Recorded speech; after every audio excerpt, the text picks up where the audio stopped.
You're watching AnewZ. I'm Leila Masimova. Here are the top stories for today. Donald Trump said the US and Iran will hold direct talks over a possible nuclear deal on Saturday. The EU is ready to negotiate with the US on tariffs and plans to face tariff response. South Korea will hold a presidential election on June 3rd, the country's acting president said on Tuesday.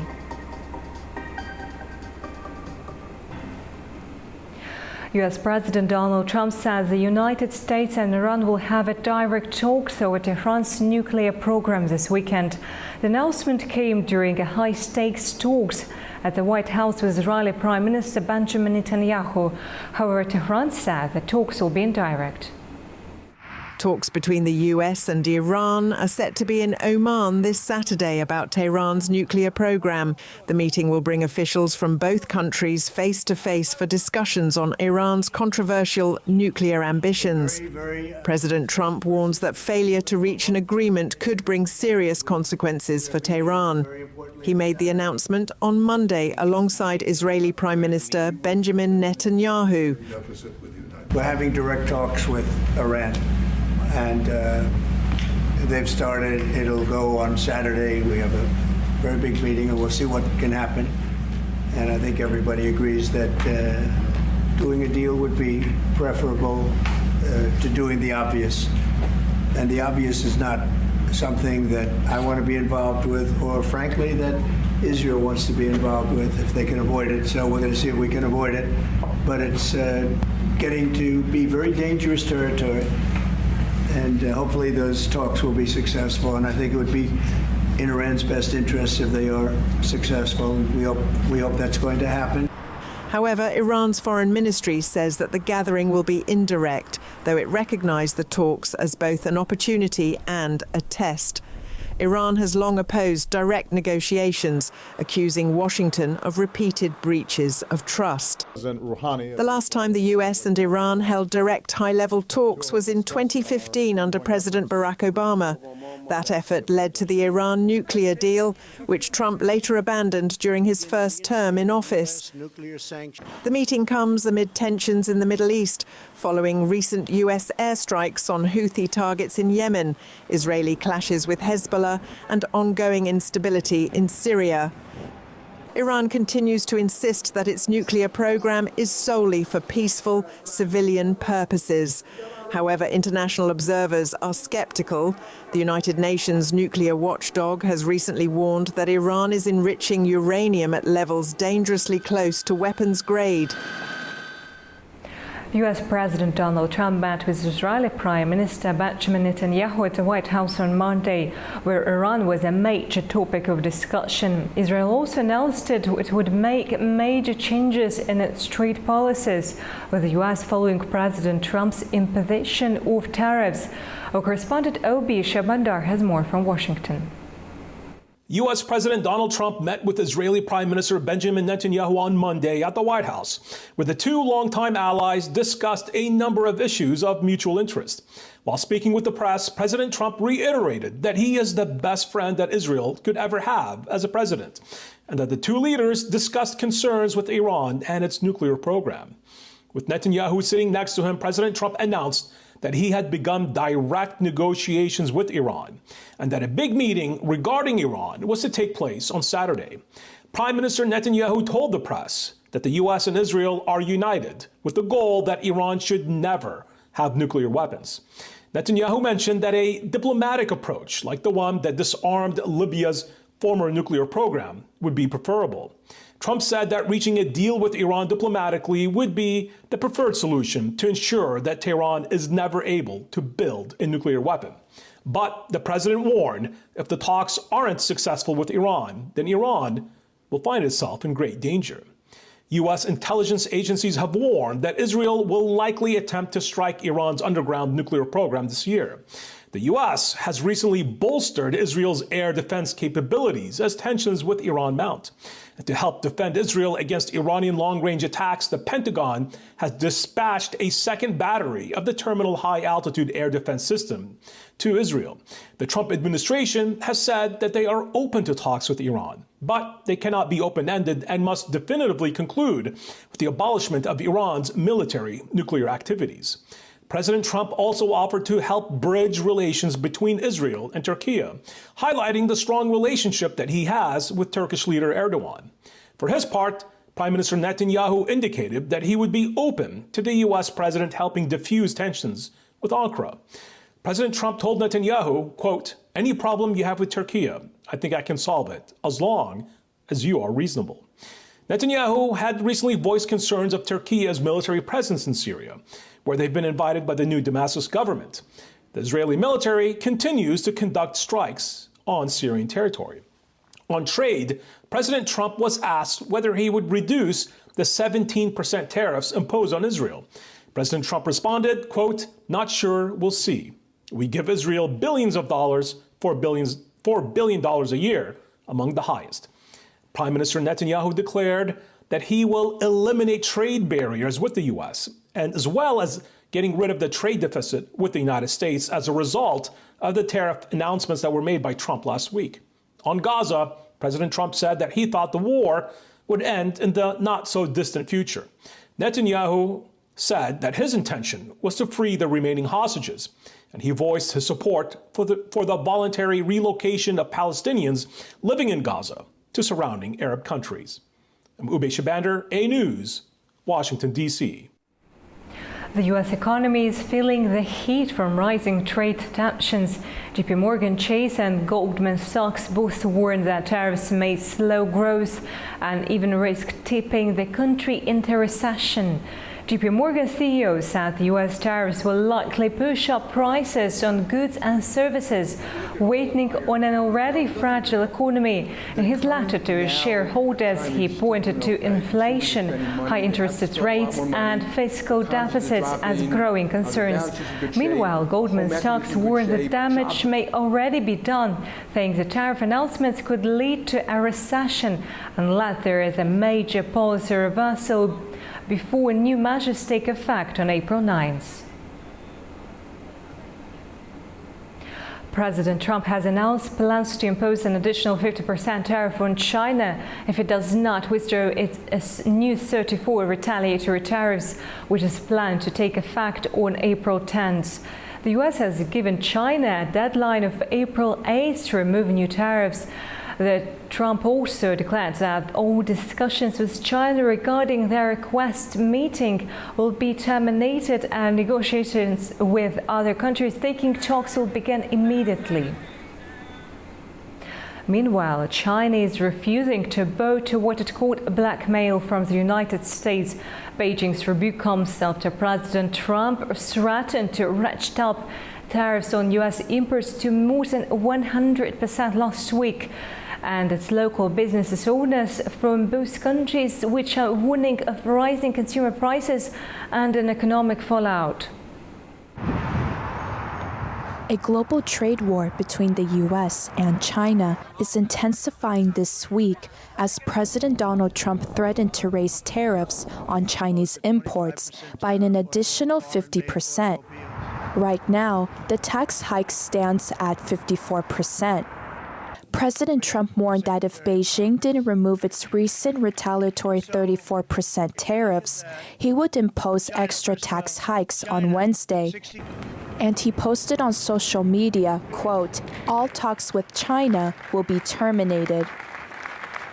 However, China says it's refusing to bow to what it called blackmail from the U.S. The tariff increase is being criticized by Chinese-American business owners in Oakland and California, as they say the cost will ultimately fall on consumers. Many small businesses, they are suffering the most. And since the cost of doing business is much higher. So even though people may be paying more, however, these businesses, they are not making more money at all. Right now, the tax is 54%. Once we run out our inventory, definitely we're going to raise the price of 54%. The tariffs increase, and then will be like, we need to make up that percentage up there on the price. Beijing has promised to fight to the end. Chinese manufacturers of goods, from tableware to flooring, are now flagging profit warnings. They're scrambling to plan new overseas plants and haggling with customers over prices as they reel from the tax hikes. However, the Trump administration says the president is following through on a promise to reverse decades of trade liberalization that he believes has undercut the U.S. economy. Singapore's Prime Minister Lawrence Wong expressed disappointment over the U.S. decision to impose a 10% universal tariff on Tuesday. The move is seen as a setback to the long-standing relationship between the two nations. Despite being exempt from larger tariffs imposed on Southeast Asia, Singapore raised concerns due to its free trade agreement with America. Wong also warned of the growing risk of a global trade war, which could impact growth and demand for Singapore's exports. In Singapore's case, we have an FTA with America. We impose zero tariffs on US imports, and we actually run a trade deficit with the US, meaning we buy more from them than they do from us. If the tariffs were truly reciprocal, and if they were meant to target only those with trade surpluses, then the tariff for Singapore should be zero. But still, we are being subjected to the 10% tariff. We are very disappointed by the US move, especially considering the deep and long-standing friendship between our two countries. These are not actions one does to a friend. The European Union is preparing to retaliate after a sweeping wave of tariffs from the United States hit billions of euros worth of European goods. President Donald Trump's latest move has sparked tensions across the Atlantic, impacting everything from steel and cars to everyday products. Now the EU says it's ready to strike back while still keeping the door open for talks. The European Union says it's ready to strike back after a major wave of US tariffs hit European exports. Last week, US President Donald Trump announced a series of new tariffs affecting a wide range of European goods. In total, the tariffs impact 380 billion euros worth of EU exports to the United States. EU Trade Commissioner Maroš Šefčovič said that the bloc is preparing its own response. The new US tariffs cover steel, aluminum, cars, and a general 20% tax on many other products. The current trade situation with the United States, our most significant partner, is in a tough spot. A range of tariffs is hitting a significant portion of EU exports. In fact, 380 billion euros worth of EU exports to the US. So we are talking here some 70% of our total exports are facing tariffs of 20% or 25% or even higher when combined with existing most favored nation tariffs like 27.5% duty on passengers' cars altogether. The European Union has drawn up a list of counter tariffs. EU countries are expected to vote on that list on April 9th. And once this is done, so the collection of the duty starts as of 15th of April for the first part, and in full respect of WTO methodology, second part will kick in 30 days later, so we are talking about the 15th of May. Speaking in Brussels, European Commission President Ursula von der Leyen said the EU remains open to talks, but is also preparing countermeasures to defend its industries. According to a draft document seen by Reuters, the European Commission has proposed 25% tariffs on a targeted list of US imports, including items like diamonds, eggs, sausages, poultry, and dental floss, as part of its initial response. The plan outlines 2 phases. The first set of tariffs would take effect on May 16th, followed by a second wave on December 1st. The EU has removed some high-profile goods, such as bourbon, wine and dairy, from the draft list after President Trump threatened steep retaliatory duties, up to 200%, on EU alcoholic beverages. In 2024, the EU exported €532 billion worth of goods to the US, while importing just €334 billion in American products. Ukrainian President Volodymyr Zelensky has confirmed that Ukrainian troops are operating inside Russia's Belgorod and Kursk regions for the first time. In this nightly address, he said the cross-border operations aim to protect Ukraine's Sumy and Kharkiv regions from Russian attacks. Zelensky praised the 225th Assault Regiment for its actions in Belgorod and noted that operations in Kursk have helped ease Russian pressure on the Donetsk front. Meanwhile, Russia claims to have seized the village of Basivka in Sumy region, through Kyiv denies this and says it's stepping up attacks on Ukrainian positions. Окремо доповідав сьогодні головком Олександр Сирський. Today, Commander-in-Chief Oleksandr Syrsky also reported on the front line, our presence in the Kursk region and our presence in the Belgorod region. We continue active operations in the enemy's border areas, and this is absolutely justified. The war must return to where it came from. Our main objective remains the same, to protect our land and our communities in the Sumy and Kharkiv regions from Russian occupiers. The Commander-in-Chief reported on the activity of our units along the border, in the so-called grey zone, and directly on enemy territory. Importantly, thanks to the bravery and resilience of our soldiers in the Kursk region, and due to the entire Kursk operation, we have managed to reduce pressure on other frontline sectors, particularly in the Donetsk region. It remains absolutely crucial to continue destroying Russian equipment and all logistical infrastructure used by the occupiers. South Korea will hold a presidential election on the 3rd of June. The country's acting president and Prime Minister Han Duck-soo announced the date on Tuesday. The decision follows the removal of President Yoon Suk-yeol from office last week after his martial law declaration violated his duties. Han called upon the National Election Commission to make thorough preparations to ensure an election that is fairer and more transparent than ever.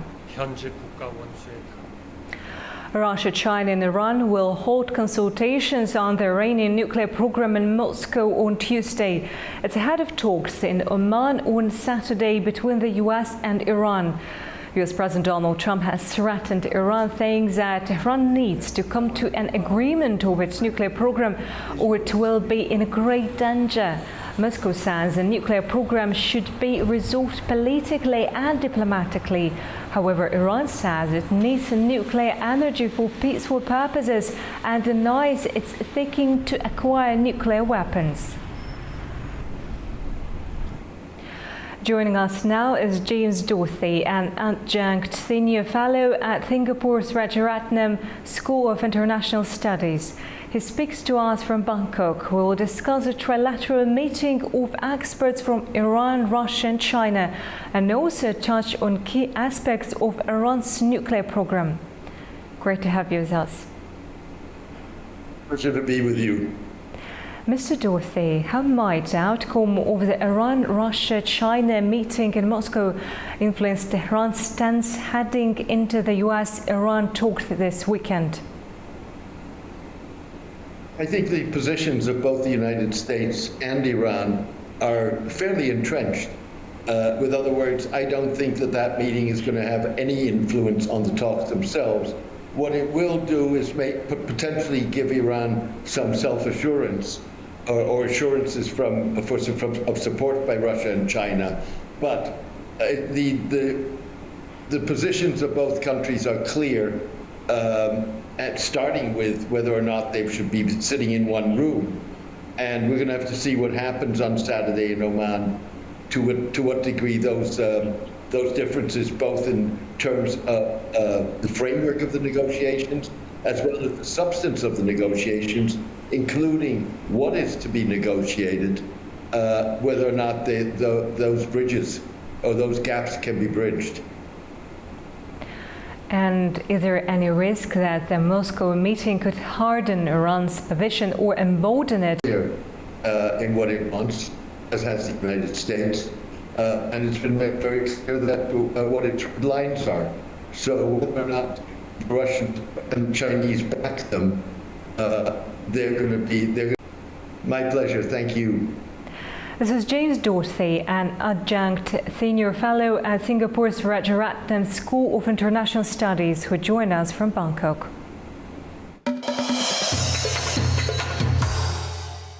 Turkish Foreign Minister Hakan Fidan said the Middle East would benefit if Kurdistan Workers' Party supporters heed PKK's leader Abdullah Öcalan's call to lay down arms. In an interview with Iraq's UTV, he urged the PKK to act, saying it would help both Kurds and the wider region. Fidan accused them of destabilizing Iraq and occupying territory and called on Baghdad to fight them like it fights ISIS. He also warned that Israel's provocations harm not just Palestine but the entire region, urging respect for sovereignty. As the Council of Europe's Parliamentary Assembly opens its spring session in Strasbourg, Georgia's place at the table is once again under scrutiny. The country's full representation is being questioned, raising concerns about its democratic commitments and political direction. What's decided this week could mark a turning point in Georgia's relationship with European institutions. PACE spring session kicks off in Strasbourg, and the question of Georgian delegation's credentials promises to be one of the key topics this week. Now, all sides are set on April 10, when the Parliamentary Assembly will review its relations with Georgia.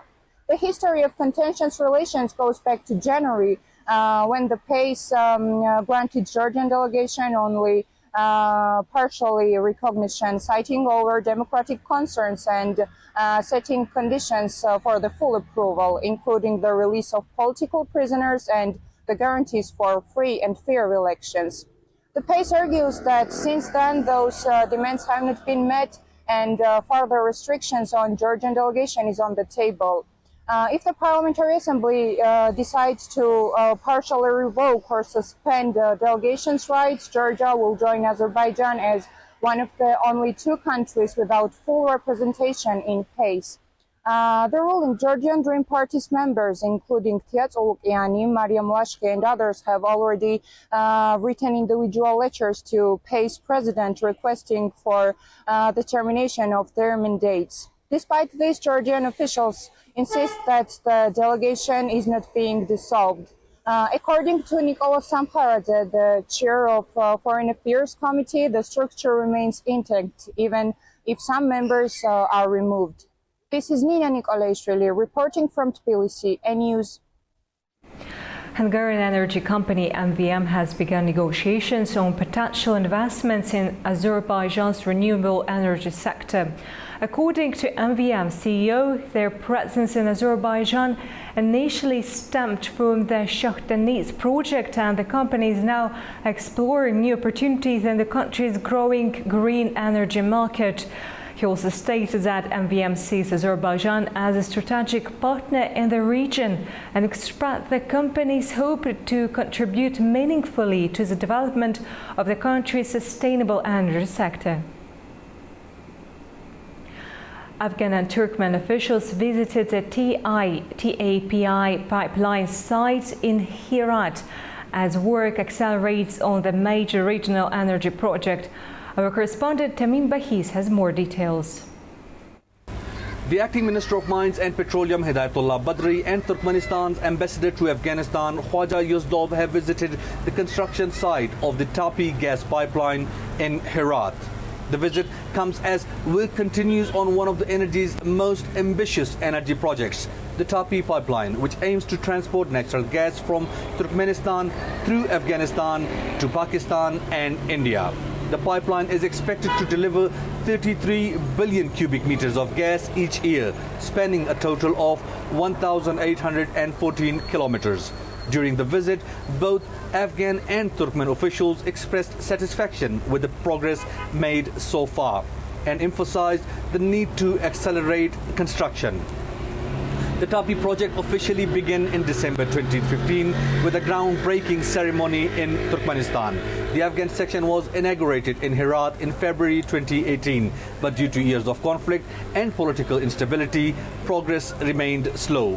Following the Taliban's return to power in 2021, efforts to restart the project gained momentum and construction in Afghanistan resumed in September 2023. While there is still no official timeline for when Afghanistan will complete its segment of the pipeline, authorities say they are working to speed up progress by launching construction in multiple areas at once. This is Tamim Bahis in Kabul for AnewZ.